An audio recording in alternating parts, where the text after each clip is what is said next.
Hey guys, it's Andrew from Cardinal Kia. In this video, I'm going to show you how to replace your windshield washer fluid in the all-new 2023 Kia Sportage.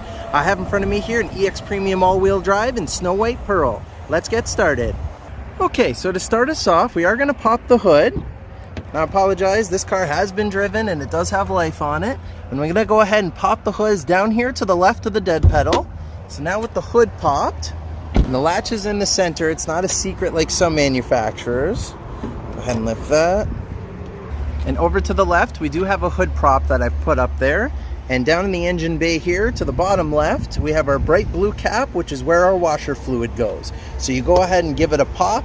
If you're prepared to do it freestyle, you can have it just pour right into it. Otherwise, I'd advise using a funnel so that you don't make a mess or anything around. When you're done with it, you just go ahead and press it down, make sure it pops closed.